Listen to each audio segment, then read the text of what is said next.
আজকে এঁচোড় চিংড়ি করব। ওই জন্য একটা গোটা এঁচোড় নিয়েছি, এঁচোড়টাকে কাটবো।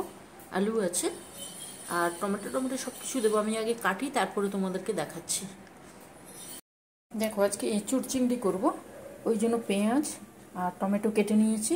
এখানে তেজপাতা আছে, এখানে গোটা গরম মশলা আছে, আর এখানে চিংড়ি মাছ আছে, এখানে এঁচোড় আছে। এঁচোড় আলু একসঙ্গে সেদ্ধ করে রেখেছি। আমি যেমন করি ওইভাবে করব, ঠিক আছে? চলো, আমি প্রথমে আগে চিংড়ি মাছটাকে ভেজে নিই। কড়াতে তেল দিয়ে দিয়েছি, চিংড়ি মাছ দিয়ে দিলাম।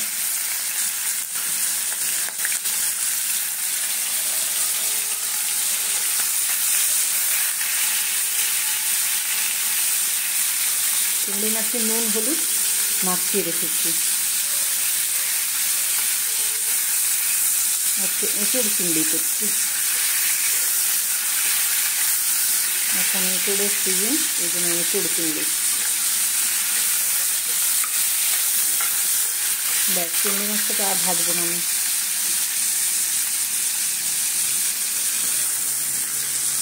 একদম হালকা করে ভেজে নিয়েছি।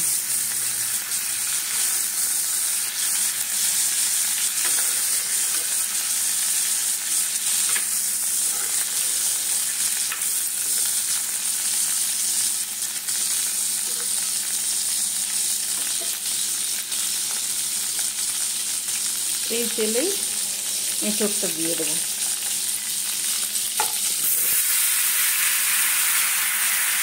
এঁচোড় যেটা সেদ্ধ করে রেখেছিলাম এটা দিয়ে দিলাম। এটা ভাজবো, হালকা ভেজে নেবো।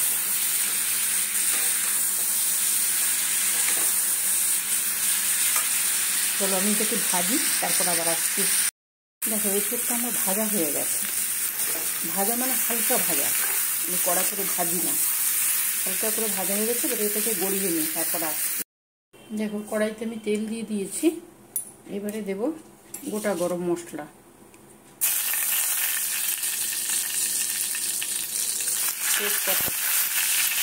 তেজপাতা গোটা গরম মশলা দিয়ে দিলাম। এবারে দেবো এই যে এখানে কাটা পেঁয়াজ আছে না, পেঁয়াজ আর টমেটো দিয়ে দেবো।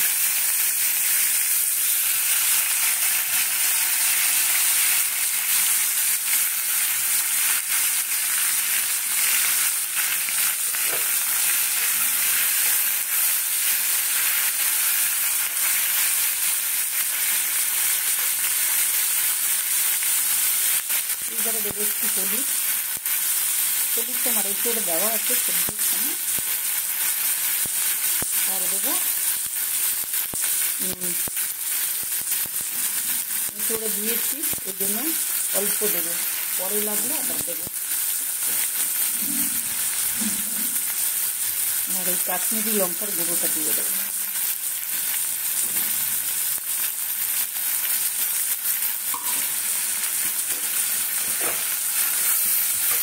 এগুলোকে সুন্দর করে কষিয়ে নিই। নুনটা দিয়েছি, চট করে হয়ে যাবে। টমেটো নরম হয়ে যাবে, আর ইয়েও হয়ে যাবে, আর পেঁয়াজটাও নরম হয়ে যাবে। এটা যখন এইভাবে ভাজা ভাজা হবে, তখন এখানে পেঁয়াজ আদা রসুনের পেস্টটা দিয়ে দেবো।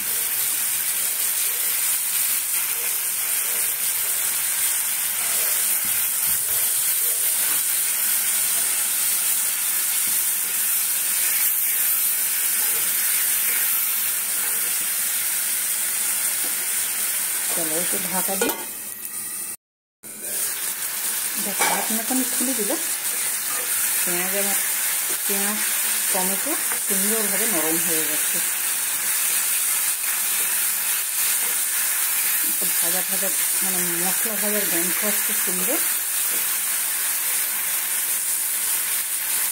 এবারে ধনে গুঁড়ো দিচ্ছি একটু।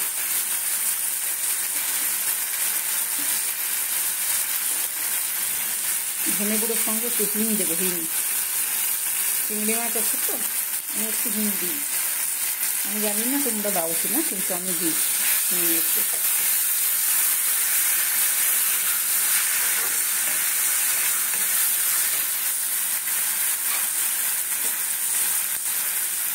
বলো বন্ধুরা, তোমরা কেমন আছো বলো। এবার দিচ্ছি গোলমরিচের গুঁড়ো।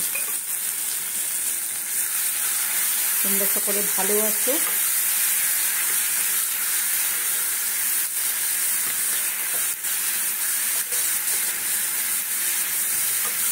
এটা কিন্তু আমি করছি রাত্রিবেলা,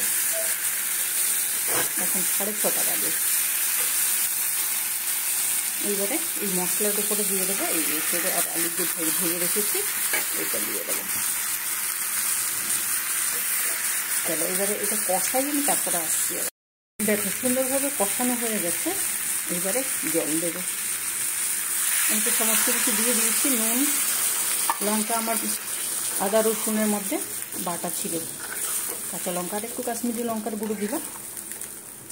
তোমরা কেমন করো আমাকে একটু কমেন্ট করবে। আমি তো এইভাবে করি।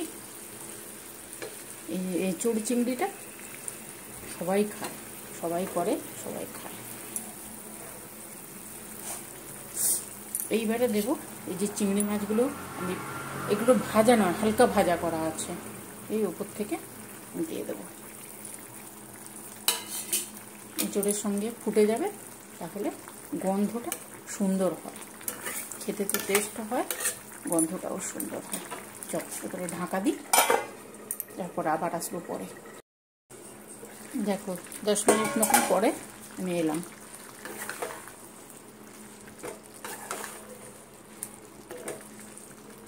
সুন্দর গন্ধ দিচ্ছে, আমি পাচ্ছি কিন্তু গন্ধ। এগুলো সেদ্ধ হয়ে গেছে, সুন্দর সেদ্ধ হয়ে গেছে। এইবারে দেব ধনে পাতা। ধনে পাতা, রোদে অবস্থা খুবই খারাপ, ধনে পাতা।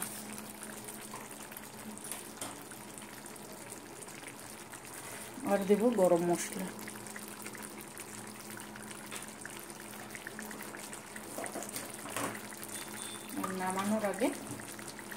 নামানোর আগে একটু ঘি দিয়ে দেবো, দারুণ টেস্ট হয়, ভাত বা রুটির সঙ্গে দারুণ হয়। ব্যাস আর দেবো না। ঘিটা দিয়েছে, এবারে ঢাকা দেবো, তারপরে 5-7 মিনিট পরে আবার নামাবো। হ্যালো, আমি সুজাতা, তোমাদের বন্ধু। আজকে এঁচোড় চিংড়ি করেছি। এঁচোড়ের কোপ্তা করা হয়েছিল, এমনি নিরামিষ এঁচোড়ও হয়েছিল, কিন্তু আজকে এঁচোড় চিংড়ি করেছি। তোমাদেরকে তো পুরোটাই দেখিয়েছি। এই দেখো, রুটি বা গরম ভাতের সঙ্গে তো দারুণ হয়। তোমরা করে খেও, ঠিক আছে? আমি যেমন করি, আমি যেমন করি আমি ওইভাবে করেছি। আর প্রত্যেকের এক একটা রান্নার তো আলাদা পদ্ধতি থাকে, একই জিনিস একটু এদিক ওদিক ঘুরিয়ে ফিরিয়ে হয়, ঠিক আছে? আমি আমার মতন করেছি। যদি তোমাদের ভালো লাগে তোমরা করে খেও, আর ভালো লাগলে আমাকে লাইক দিও, আমার সঙ্গে থেকো, সাবস্ক্রাইব করো, আর যদি ভালো লাগে তাহলে বন্ধু বান্ধবদের মধ্যে একটু শেয়ার করো। তাহলে তোমরা সকলে ভালো আছো। কি গরম পড়েছে, এই গরমে না মানে পাগল পাগল অবস্থা। ঠিক আছে, চলো, হবে গরম হবে। তাহলে এই তরকারিটা যদি ভালো লাগে, এঁচোড় চিংড়ি আমি যেমন করেছি, এই দেখো, দেখতে পাচ্ছ তোমরা, দেখো। যদি আসো তাহলে তো অবশ্যই খাওয়াবো করে, আর না হলে নিজেদেরকে করে খেতে হবে। করে খেও, ভালো থেকো, সাবধানে থেকো। আমিও ঠিক আছি, তোমরাও সাবধানে থাকবে। গল্প হবে, একটু আড্ডা হবে, রান্নাবান্না শেয়ার হবে, ভালো লাগে।